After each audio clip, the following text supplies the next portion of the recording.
Looks like we're about to go live. Legitimately our library. It's just not the same room I'm in right now. So No, okay.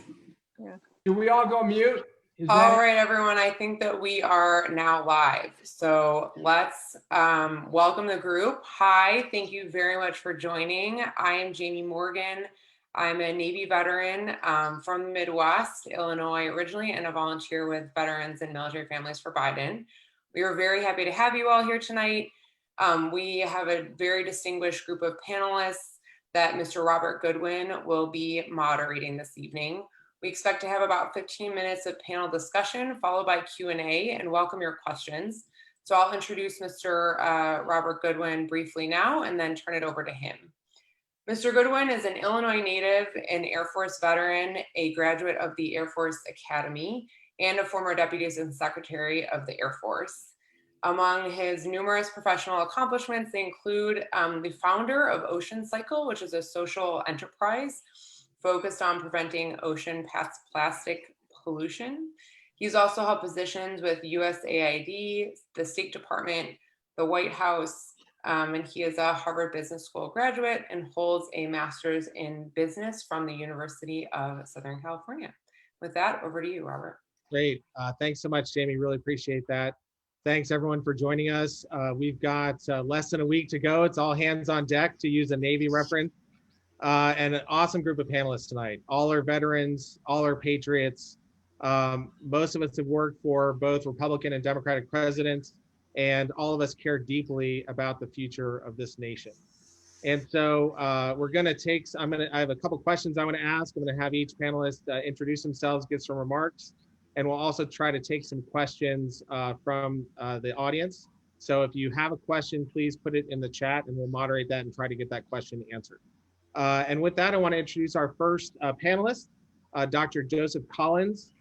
He's got an amazing career, former Deputy Assistant Secretary, 15 years teaching at the National Defense University, 10 years teaching at the National War College, ran stability operations for the Office of the Secretary of Defense, was involved in peacekeeping with Afghanistan, retired colonel in the US Army, taught at West Point, and has a doctorate in political science from Columbia University.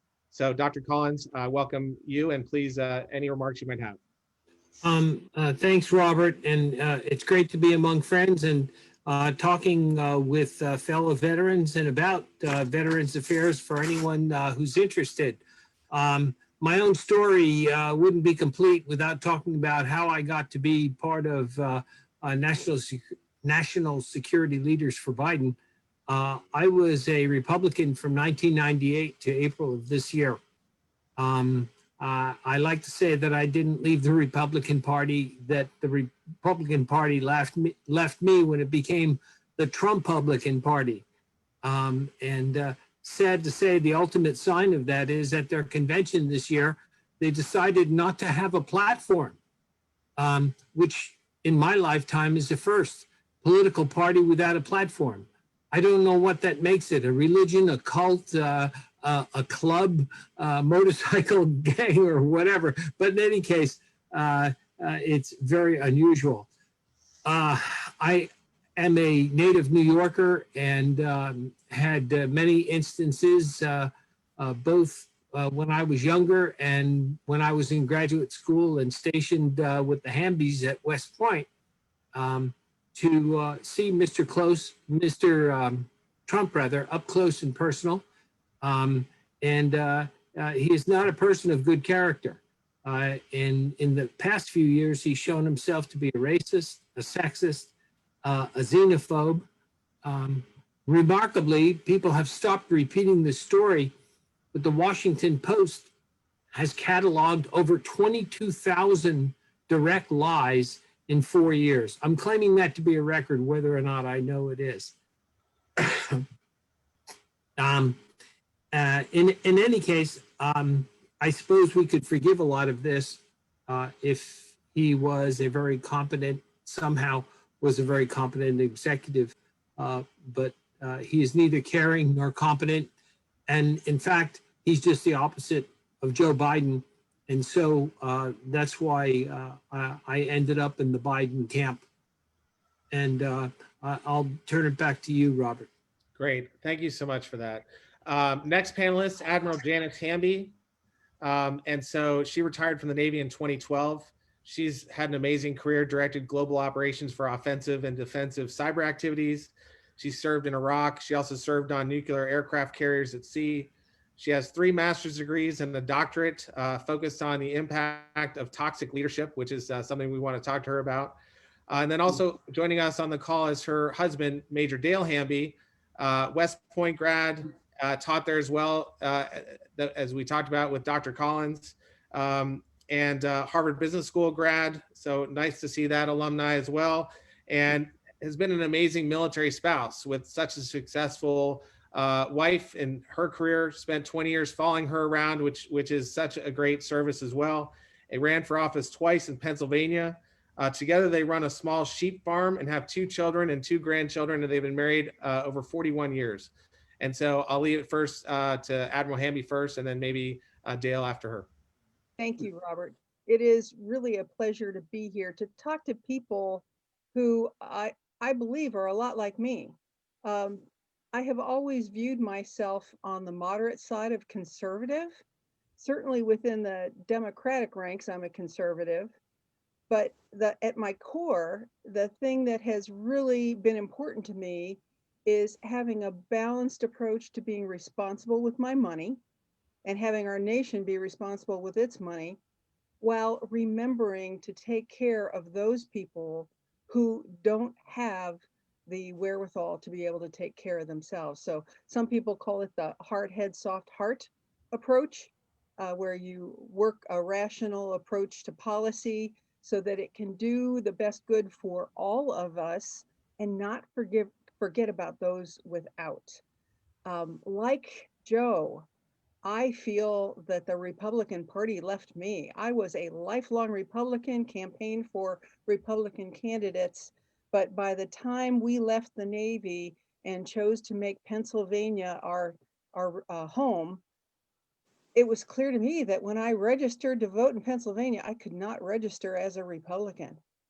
Not only had the Republicans forgotten about any sense of compassion or equity that the party had previously ascribed to, but the party had adopted this absolutely nonsensical approach of any new tax being a bad tax. And that includes taxes replacing other taxes that went away. It was kind of an adoption of worship at the feet of the Tea Party.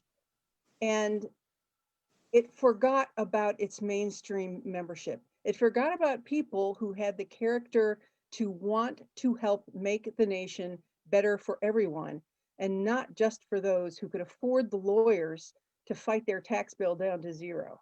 So I lost faith with the Republican Party because they abandoned me. And ultimately, I would have probably registered as an independent, except for the fact that I wanted to exercise my voice in the primary elections as well. And so I registered as a Democrat. But I can tell you today, after watching the last 4 years, after watching the run up to the last 4 years, I am a Democrat. I am no longer saying that I should be registered as an independent leaning towards Democrat. No, this is utter nonsense. Actually, it's utter horror that our nation is facing at this point, with the lack of honor and character that we see in the White House, with the partisan infighting that, in my view, is bolstered more from the Republican side than from the Democratic side, with the tactics that we've seen coming out of the White House that mirror those that we saw Slobodan Milosevic use back in Serbia.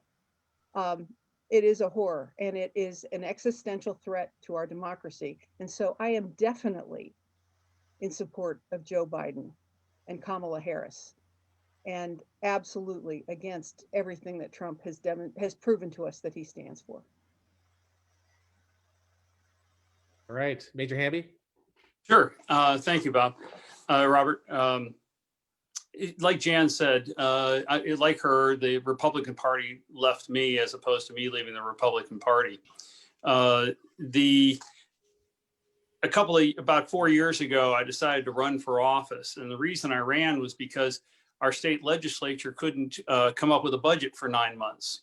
And that hurt a lot of people, having no state funding, things not funded in a state for 9 months.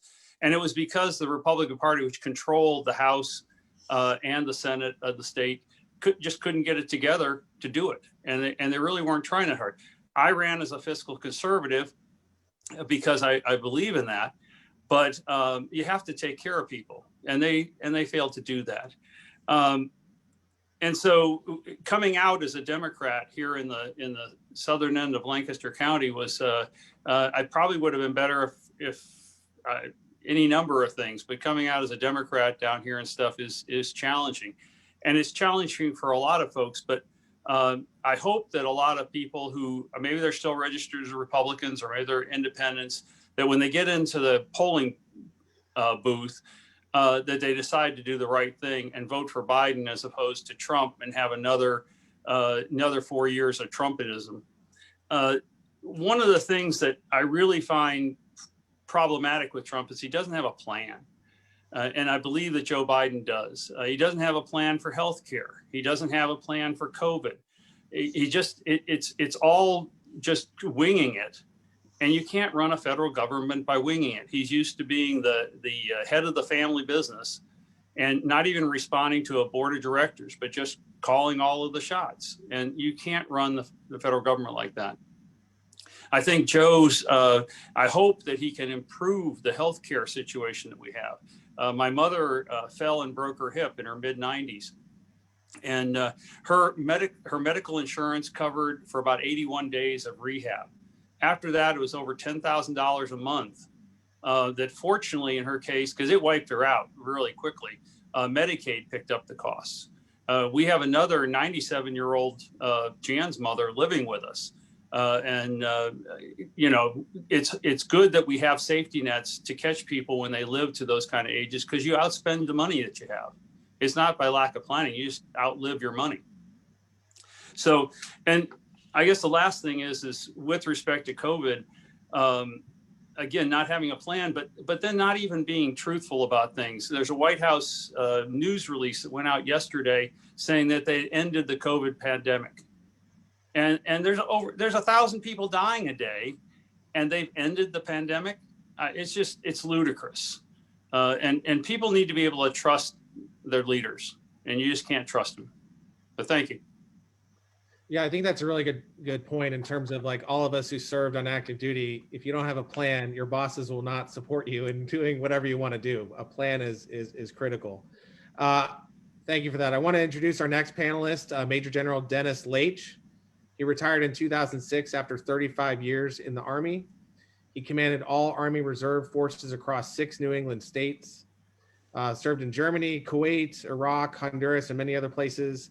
And he also authored a book called Skin in the Game, Poor Kids and Patriots, which happens to have 5 stars on Amazon. So make sure and check it out. But General Laich, turn it over to you. Robert, thank you. And thank you for the pitch to the book. I'll be both blunt and succinct. We have a commander-in-chief who is an incompetent and a sociopath. Now, during the course of this conversation, I'm sure that we'll identify a lot of things that justify this assessment, but let me just identify 2 that really eat at me. The first one is the commander-in-chief calling American heroes suckers and losers. If that doesn't eat at anyone who's ever worn the uniform, then there's something wrong. And the other one is not defending American soldiers in Afghanistan when it was proven through the NSC that the Russian leader was offering bounties on their head. This is unacceptable to me, and it eats at me. And as I say, we'll identify a number of things that justify my assessment of incompetence and sociopathy. But I would also point out that the troops get it. Recently, the Military Times did a survey that they published that said that 41%, only 14% of the respondents are Democrats, yet 41%, an unprecedented 41% are supporting Biden for president, and 37% are supporting Trump. The troops get it. I'm with the troops, and I'm voting for Biden, and that's why. Thank you. All right. Awesome. Thank you so much for those words. Our last but not least panelist, Brigadier General Stephen Anderson. He spent 15 months in Iraq as a senior logistician working directly for General Petraeus. He's devoted the last 10 years of his life advocating for veterans and environmental issues. And recently from 2016 to 2018 ran logistics for all US and NATO forces. And that's 11 installations and about 6,500 people. So this is a guy that understands logistics. Born in Chicago, parents are from the Midwest, and worked very closely with the Lincoln Project and all their efforts in Ohio. General Anderson. Well, thank you, Robert. And look, I'm honored to be a part of this as well. I'm like everybody else here, I think, in that I'm a lifelong Republican that has seen the light. And it's not so much that we've seen the emergence of a guy like Trump, but what really bothers me is the enablers that have risen, the Lindsey Grahams and the Mitch McConnells out there that enable this guy. It's one thing to have an incredibly corrupt leader. It's another thing to have a bunch of sycophants that essentially enable it and support it. And that's what's truly shameful about everything that's happened. But when I think about balancing Joe Biden versus Donald Trump and why I'm so big on Joe and I'm proud to support him, it comes down to, I call it the 5 C's. Number one, the first C, COVID. Trump has totally hosed this up. And I think that Joe Biden has an innate competence, and he would have done an incredibly much better job. The second C is climate change. We have got, we got another hurricane going on down in Louisiana. If everybody doesn't see that coming, I look at climate change as a national security threat. Our over-reliance on fossil fuels keeps us vulnerable. If we don't develop a green economy based on renewable energy, that absolutely helps us, our national security in huge ways. And not only that, it builds a green economy. And I'm not talking about a green economy like, we've been hearing, I'm talking about the green plan. I'm talking about this kind of green. We can make a lot of money. We can be a leader, a world leader in renewable energy and demand and energy demand reduction and all those kind of things. So climate change to me is a huge thing. We got to get that back on board, rejoin the Paris Climate Accord. And get back on the climate change train, because we can be a leader. We need to be a leader. That's what America always does. The third C is character. We've already talked a lot about that.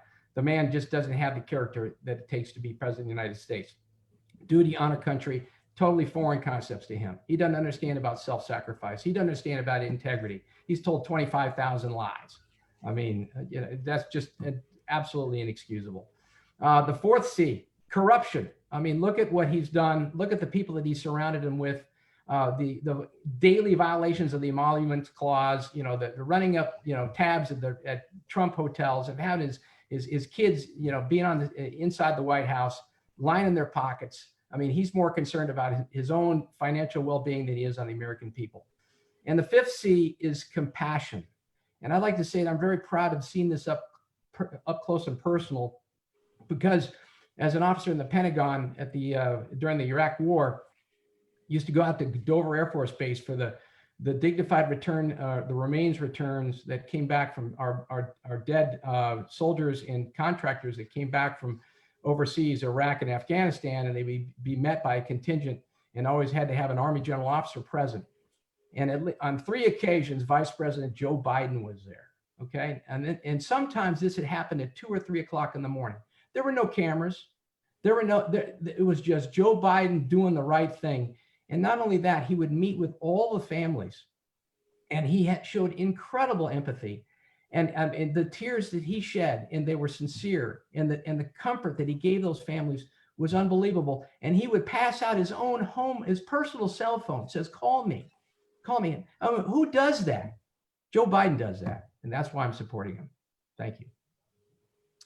Well, thanks. I think that compassion issue and empathy is incredibly important. There's a lot of people in this country that are hurting, they've lost family members. They've, what happened with George Floyd. I think there's just a lot of this need for a healing of our country. And I guess I just look upon that point, building upon what General Anderson said,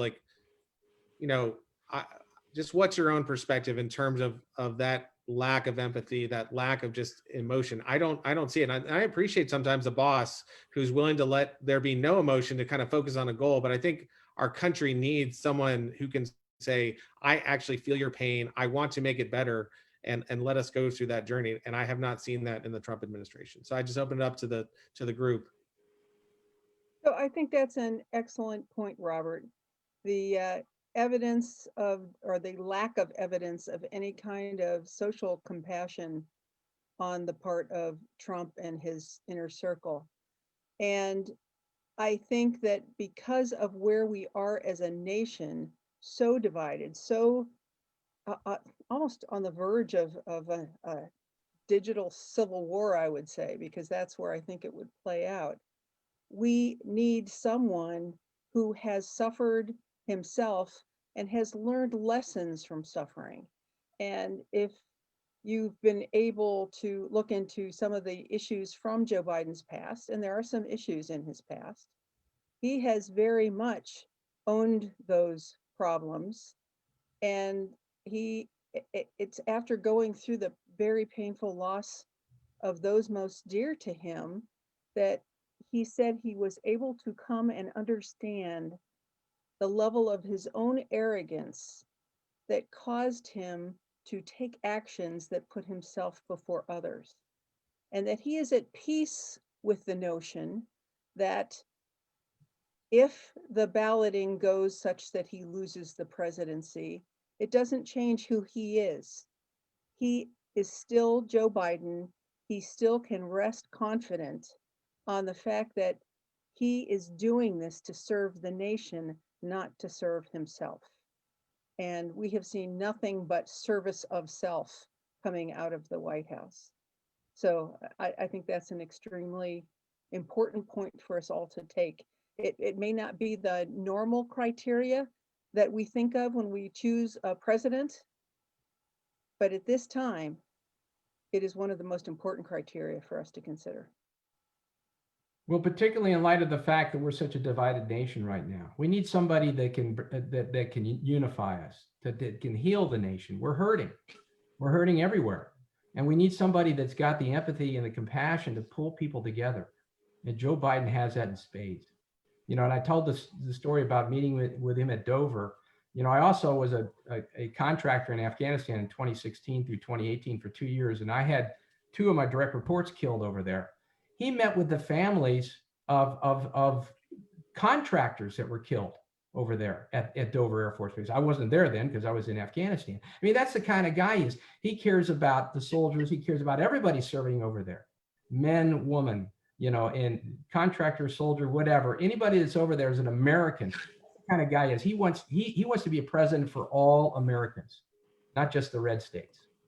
You know, I think that Admiral Hamby got right up to the edge of the term that comes to mind when I think about Joe Biden as a leader. All of us would love to have served our entire time in uniform for servant leaders and be a servant leader. And I think that Joe Biden on a national scale at that level comes as close to being a servant leader as anyone that I've ever seen. And I think that he does it naturally. There's no pretense. There's no acting. It's just what he is, and he wears it well. And I think that the nation and the world would benefit by that example, not only today but for the future. And he has a sense of humor about himself, which I find utterly refreshing. Great. I've got some other questions, but I want to go to the audience. We've got a question from Rod Nelson. How will the Biden administration deal with the growing number of private militias, you know, in the country? And I just kind of look at, you know, this as an aspect. I think there's an aspect of how do we keep peace within this country? You know, I open it up to the floor. You know, Dr. Collins, I know you've been involved in a lot of peacekeeping operations. Not that we should have to use these at home, but I do think that we've got to somehow bring, you know, bridge this divide that is very real. Well, I haven't heard Joe Biden speak of this directly, but I think he's unhappy with it, as we all are. I saw armed people in Michigan today mixed in with people who are online to vote. I don't know what kind of nonsense that is, but democracy is not a suicide pact, and the Constitution is not a suicide pact. This seems, thankfully, to be isolated in a few states. I live in Maryland now.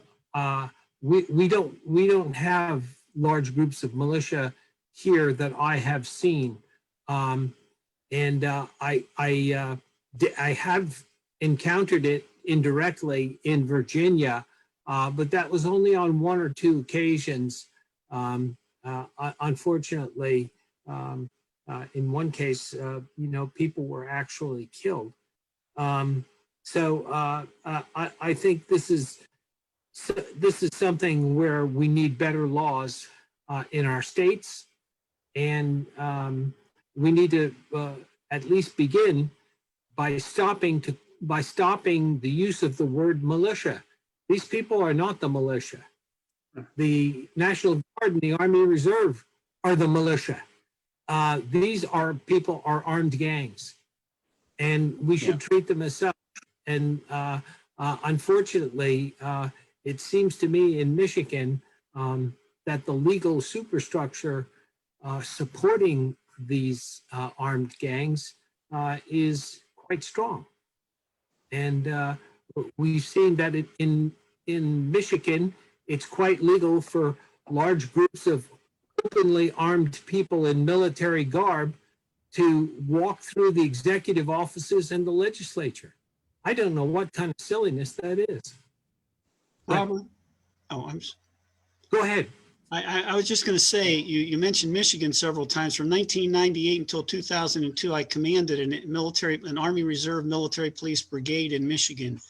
This has been going on for some time in Michigan and other parts of the country. It's not unique to Michigan by any stretch, but I think that in answer to the fundamental question, the first thing that needs to be done is that the commander-in-chief should not encourage and reinforce this kind of behavior in these kinds of organizations. For him to stand there and say in front of the American people to the Proud Boys, stand by and stand down, was just unacceptable to me. This is a dog whistle that is unacceptable, and that would be a good first step to get someone in the Oval Office who does not tolerate and encourage this sort of organization and behavior. Yeah, I'd like to add on that, words matter. And here in Pennsylvania, we do have militias, or at least say armed gangs. There was a Black Lives Matter a protest in one of the towns just down the street from us. And there were armed individuals with long rifles on the rooftops that were from this group. I think it's really important that when the commander-in-chief addresses it, he talks about it. They're thugs. They're armed groups of vigilantes. They're anything but a militia. They are, they're gangs and they're domestic terrorists. And if you use those kind of terms, it makes a difference. And I'd like to throw in a couple of data points that may help answer the question with regard to what Biden will do. First of all, with the looting that came along with the rioting in Philadelphia in the last days and hours, the Biden campaign made a very clear statement that looting and ransacking, that was not to be tolerated. That rioting for a good cause was something that we as Americans should embrace in terms of free speech and right to protest. But that when it crossed the line into criminal activity, that can't be acceptable. Now, the way it was delivered, it was meant from anybody, not just from people of color, as this administration has approached it. The other thing is, if you read through some of the plans that he has posted on his website, you will find that there is a thread of respect for and a desire to provide appropriately for law enforcement. And part of that theme is ensuring that law enforcement is tasked to do what law enforcement is supposed to do, and not have a role, or not have a responsibility, I should say, for controlling all of the other things that really are distractors from law enforcement being able to do their own job well. That does mean perhaps directing some funding into other areas in order to make sure that there is the kinds of services out there to address problems that shouldn't be those of the police, domestic discord and need for mental health therapy, for instance. But I believe it shows that Biden would take a very pragmatic approach to getting law and order as a rational and compassionate program into place. And I find that very heartening. So, from my experience, and I think we've seen this, that the military was always a place that led in terms of equality, racial equality, giving people opportunity, and a place that I've worked with people of all creeds, all backgrounds, whatever. It's a place where it comes together. And as much as President Trump says he esteems the military, it seems that he doesn't seem to think about that history or talk about that history. And I guess, you all have had experiences in command and leading people, but what do you think are some of these core leadership traits that are required to lead that are not being exercised, and that you've seen? We talked a little bit about compassion and character. I think those are important, but in terms of like being a leader and having to get a mission done, like what are some things you think about? Well, I think the first thing I would mention is integrity. You have to be able to, your soldiers and those that you lead have to be able to trust your word. Your word is your bond and all that. And that when you say something, you mean it, and you deliver. And that just isn't the case with this commander in chief. You've got to have leadership leaders that can be trusted and that speak truthfully. And that's just a core value. The other thing I think when I think about him is, selfless service. I mean, he's in this for himself. Every quality leader that I've ever known was in it for the organization, was in it for the country, duty on our country and all that kind of thing. That the last person he thought about was himself or herself. And that's an absolute tenet, I think, in any good leadership, is that you selflessly serve and that you think about others before you think of yourself. I absolutely agree, Steve. And to get to some of the pragmatic characteristics, you need to have a commander-in-chief who actually has something of an analytic mind, a mind that is willing to exercise the self-discipline to do that wading through all that hard reading, to really synthesize the advice that is coming to him from experts. And oh, by the way, to perhaps listen to the advice of the experts. That doesn't mean following them by, being led by the nose by them, but it does mean paying attention to what they are saying so that you can balance it against a rational framework that you hold in order to make the best decisions and to make those tough, hard choices. Because as we all know, so often those choices will be putting American treasure in the form of our sons and daughters on the line. And so you need to have a president who has that mental capacity to be diligent in their preparation, to listen to their advisors, and to thoughtfully make decisions. And, one thing that's happened in this administration slowly, but I think now it's like a snowball rolling downhill. The national security decision-making processes in the country have been dismantled. Just look at the business of withdrawing from Afghanistan. The president tweets out, the troops will all be home for Christmas. And the National Security Advisor says, no, 2,500 toward the middle of the year. The chairman of the Joint Chiefs says, how dare you? No one asked me. I didn't do any troops to task analysis here. When did we have the meetings? And the National Security Advisor comes back and says, well, that's what the president said after he tweeted to bring all the, all the soldiers home by Christmas. In Syria, he did the similar thing, and people forget by now, but that's what forced Secretary of Defense Mattis to resign. He said, I can't work like this. You can't get a phone call and then announce that we're pulling all of our troops out of Syria without having the appropriate meetings and whatever. Joe Biden is used to systematic decision-making. he will reinstate that system. There was a pretty good system in the Obama administration and also in the Bush administration, although all the principals complained that they spent way too much time at the White House in meetings that were overly long, which to my view was absolutely the right thing to do. Let the deputies and the assistants, run the programs back in the building, and then the people who are directly advising the president, they need to get the major muscle movements correct. As a former Intel guy, I'm really looking forward to Joe Biden getting back in place because he values our intelligence community. He was a member of the Senate the Foreign Affairs Committee as vice president. He understands the value of the information we provided. Currently, our commander in chief gets most of his information from Sean Hannity and Fox News, and that's a heck of a way to run a country. Yeah, I also think about style. So Secretary Rumsfeld as SecDef was a wrestler by trade. He liked to grapple with all the generals, but the generals are not really accustomed to grappling with the Secretary of Defense. And I think it led to not getting full information and maybe making some bad decisions.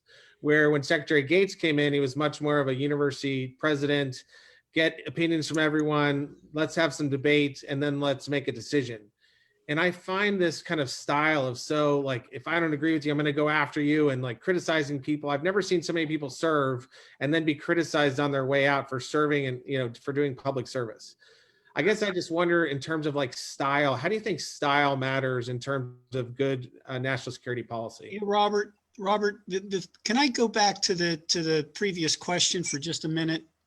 Sure. When you talk about character and style and everything, we're all military veterans, and I take it that most of the people on this call are also military veterans or veteran families. And here's a way to look at Trump in his leadership style and capabilities and characteristics. Imagine an E7 with those characteristics, or a captain with those characteristics. How long would they last in the system? I mean, that's the measure that we're using here. That's the standard that those of us who are veterans and have pledged an oath to the Constitution, that's the standard that we have. But just imagine, close your eyes for a second and think about Trump, someone with those characteristics, that personality, that value set, operating in our military as an E7 or a captain or a lieutenant. That's the answer to the question for us. Yeah. That's the standard that we use to judge people and to judge leaders. Yeah, Dan from the chat had a great question. He was like, what's your best guess at how a drill sergeant or drill instructor would handle Private Donald Trump? So I think I think they'd love it. I think they'd love it. Back in the old days, you'd be outside the barracks digging a 2x2x2 with the spoon of your mess kit. In days past, physical discipline might have been approved. Today, we're a little bit better. I think that those people get chaptered out fairly quickly, usually even before they finish basic training. We, sad to say, we elected a broken person. There's parts of this man that are not there. He doesn't have an empathy mechanism. And he's weak on sense of humor. His attention deficit is just incredible. And people have realized that from the very beginning. And the hope for him was that once he had strong advisors around him, like John Kelly and H.R. McMaster and Jim Mattis, that they would rein him in and begin to discipline him. But unfortunately, he also doesn't have a learning mechanism. He continues to make mistakes. He continues to be his own worst enemy. And right now, sad to say, there's nobody who can rein him in. There's nobody who can push and pull as necessary. He's really in a situation where the folks who are immediately around him are just sycophants who try and find out what this broken person wants to do, and they help him do it. It's very, very sad. Worst I've seen in my lifetime. You have really set me up to respond to Robert's follow-on question about leadership style.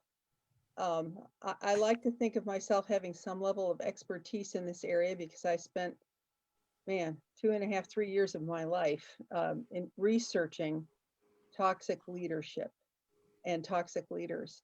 And first, to be clear, you aren't necessarily a toxic leader if you're gruff and mean or kind of angry. That doesn't make you a toxic leader. What makes you a toxic leader is if either through your own incompetence or through your desire to be sadistic or to serve your own personal gains, you create an environment where people are unwilling to step up to the plate to either contradict what you're saying, to try and help other people, to help them get ahead in their jobs. There are things called organizational citizenship behaviors, where a good, engaged workforce, you will do the job that you have assigned to you, but you will also do other things out of your own volition because the environment is such that people want to work together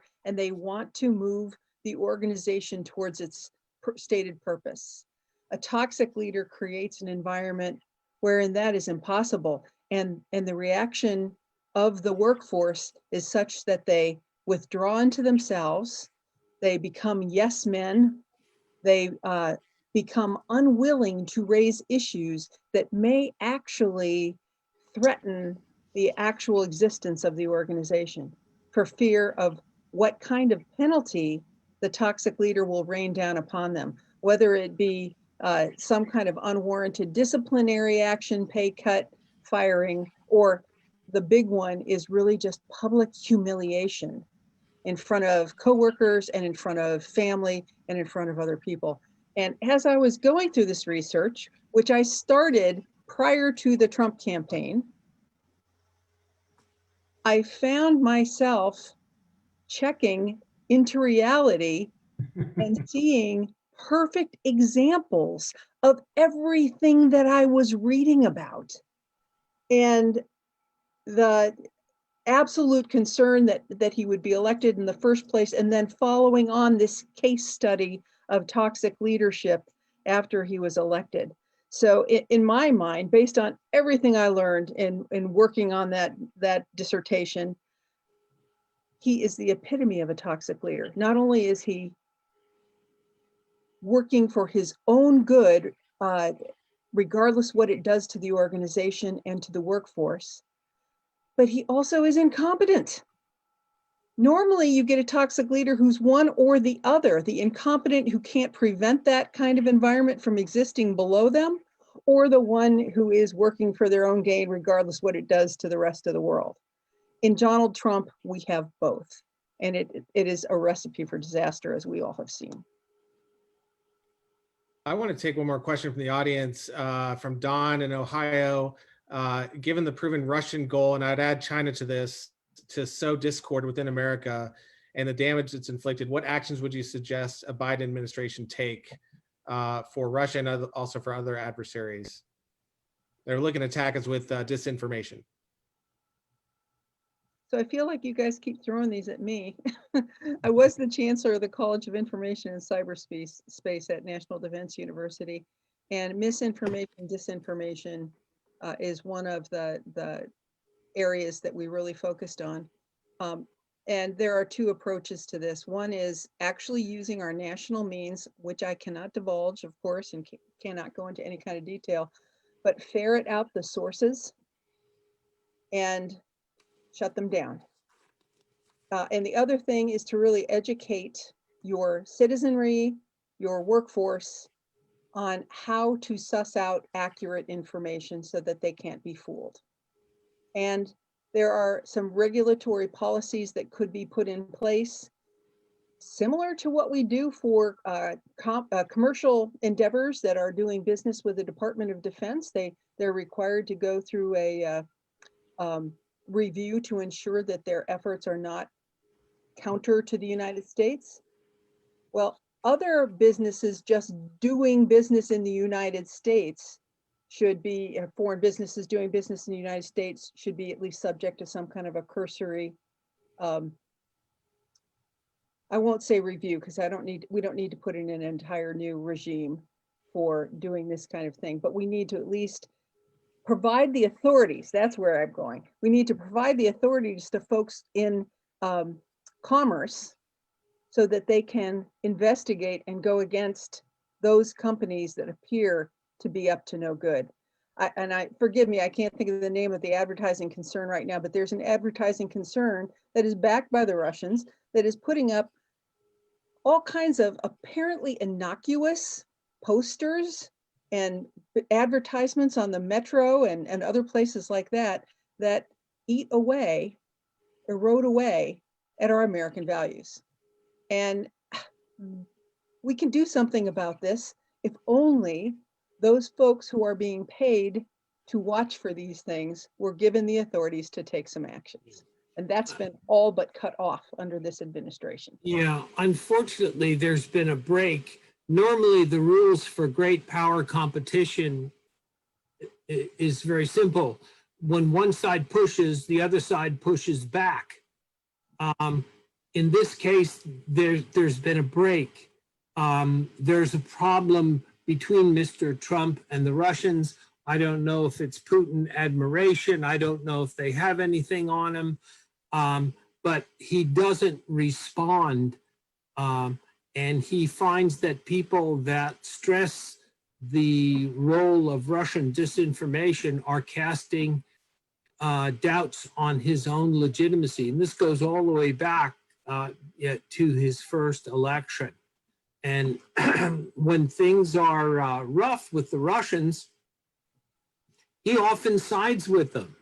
You know, at Helsinki, he sided with Putin against his own intelligence advisors in a question and answer period. That was one of the most remarkable things anyone has ever seen. Dennis brought up the issue of the bounties in Afghanistan.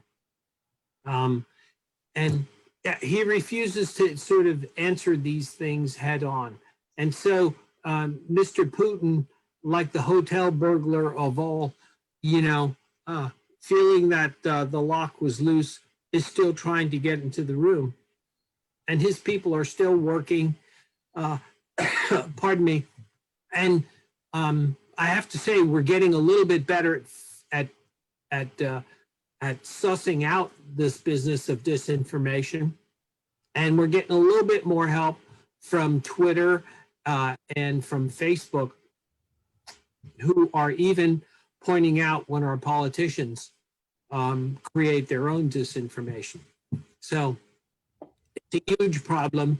And we're going to have to regain some credibility here with the Russians on that particular score.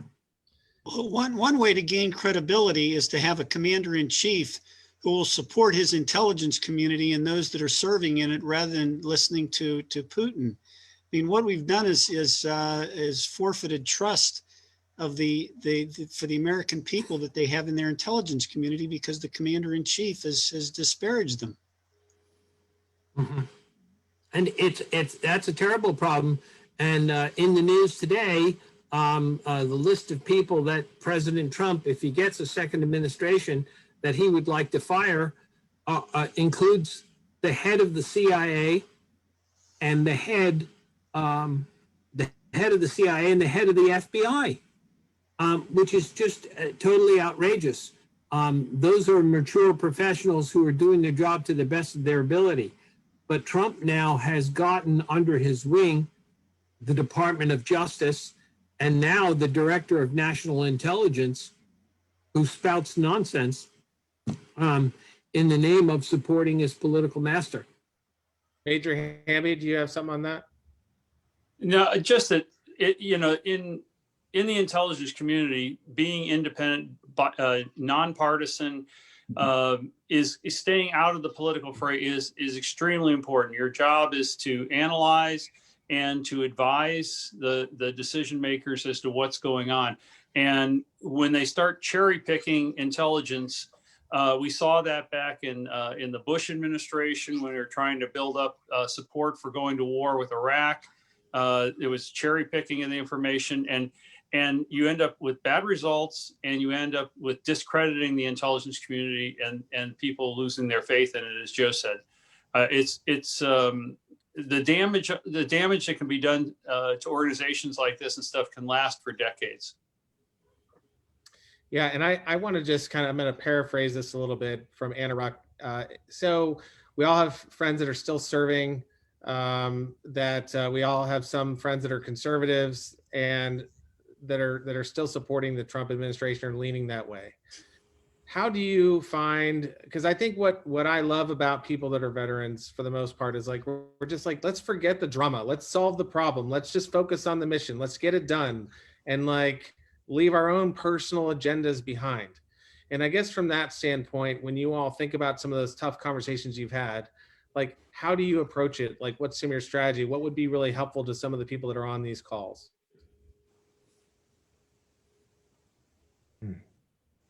Well, what I found is, I'm sorry, go ahead. Go ahead.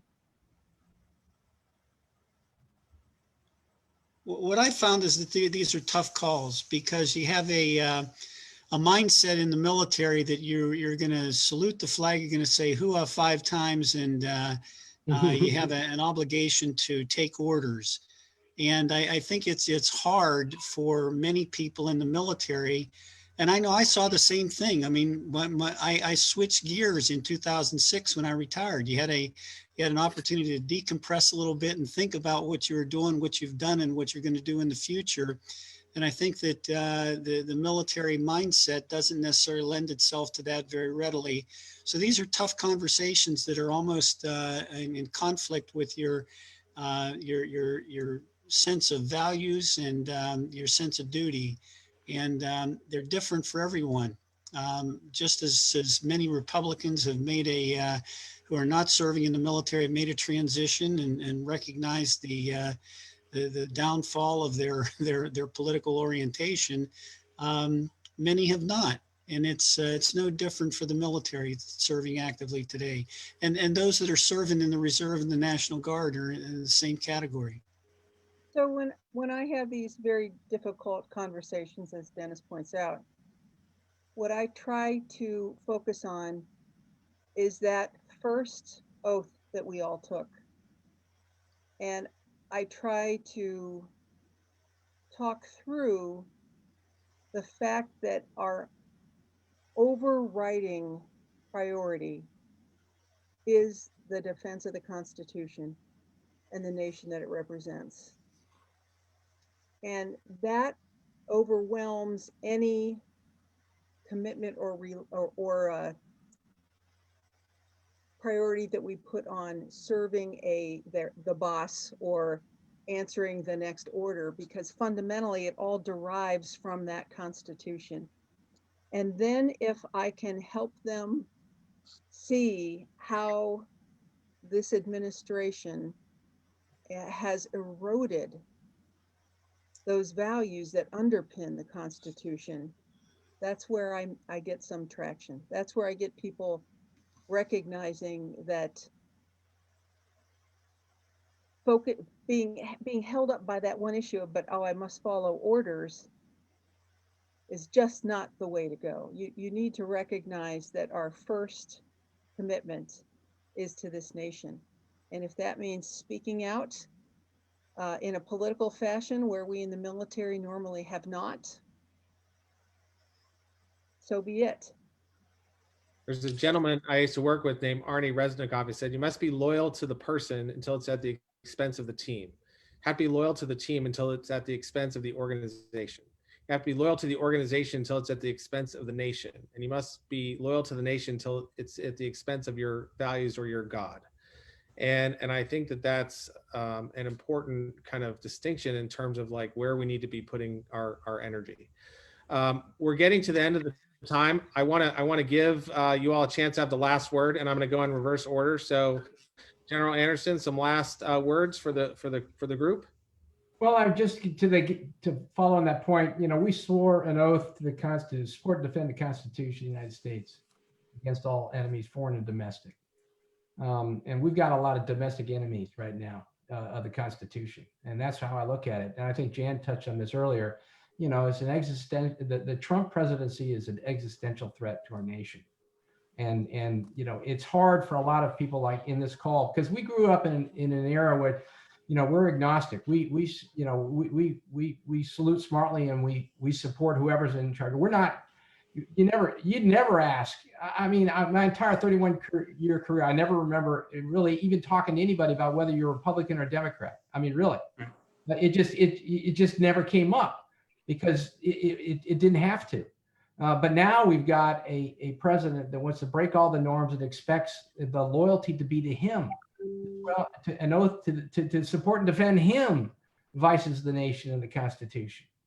And it's really hard. I mean, there's a question in the chat about talking to some of our contemporaries. You know, it's really hard. You know, Dale and I, you know, we've talked to a lot of our classmates. You know, and you know,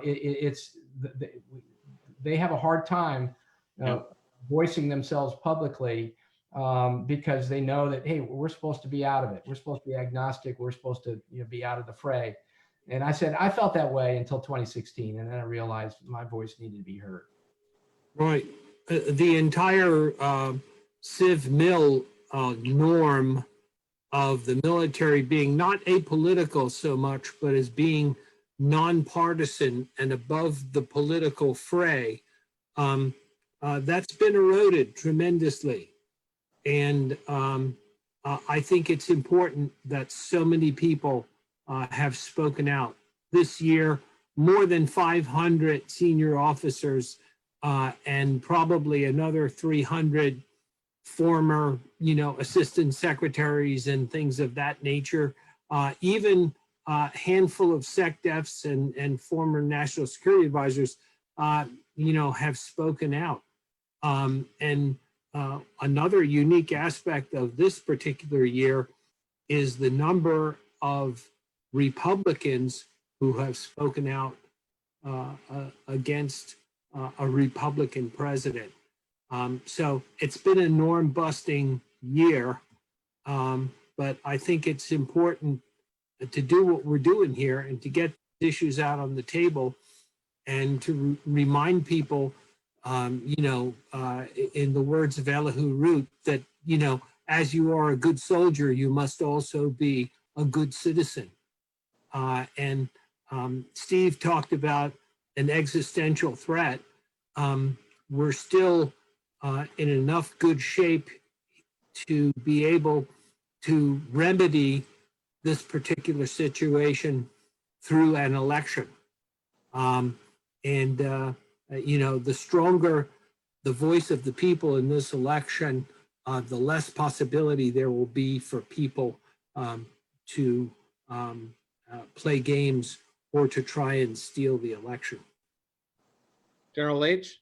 I think that I go back to my opening statement about incompetence and sociopath, and I think there has been very little during this hour that doesn't support that. But I think that this is, it seems trite or maybe unusual to call this an existential election. But when you look at what might happen over the next 4 years, when there are no guardrails, no constraints on a Donald Trump let loose in the world with the nuclear codes at his side, that scares the daylights out of me, not only for myself, but for my family and my grandchildren. And I think that it'll be a better world for all of us, a better world, not just a better United States, but a better world with Joe Biden in the world in the Oval Office. Yeah. Major Hamby? You know, in talking to a lot of my classmates and to other folks, some of them are never going to move over to the Democratic side. They're never going to leave the Republican Party. But I would just ask that in this case, this year, at least when they're voting for president, they need to vote for Joe Biden for all the reasons that have been brought up. Another 4 years of Donald Trump without any constraints, because there's nobody left in the administration to constrain him. We can't survive it. It will do permanent damage to the republic. And we so whether they don't like Democrats or whatever, but they need to vote for Joe Biden this time. Yeah. Admiral Hamby? Robert, I am looking for a commander-in-chief who is going to lead with moral authority, who is going to lead and make decisions for the benefit of the nation and for international security, who is going to return the United States to its place, its proper place of respect in the eyes of our allies and the other nations around the globe, and that demonstrates its strength through its compassion and its ability to make decisions for every citizen in this United States. That's why I'm voting for Joe Biden. Well, thank you very much. What an awesome panel, group of people. I really appreciate your service. And to everyone who's watching, look, you matter, your vote matters. Please vote, encourage others to vote. Even if they disagree, let's have people exercise their right and respect whatever decision people make. And let's try to find a way to bring people together and build back better. And so and that's also too, let's please say some prayers for just safety on both sides. Let's try to kind of do what we can. I think especially as veterans, how can we tamp down that emotion, stay focused on the mission, which is a strong country, and just focus on getting rid of this virus and getting our economy back up and running. And let's just get politics out of service, and let's just get back to building that better nation. And I really thank everyone for their time. And we'll stay on a couple more minutes for folks, but really appreciate everyone being here tonight. And thanks so much, panelists, both for your service and just for also being willing to speak out. I know I've gotten a lot of criticism from my former Republican appointees that are giving me a hard time, but I just feel it's important for the nation. And I really appreciate your character and your courage in doing so. And I encourage others to do so as well. Thank you very much. Great job, Robert. Thank you, Robert. Thank you, Robert.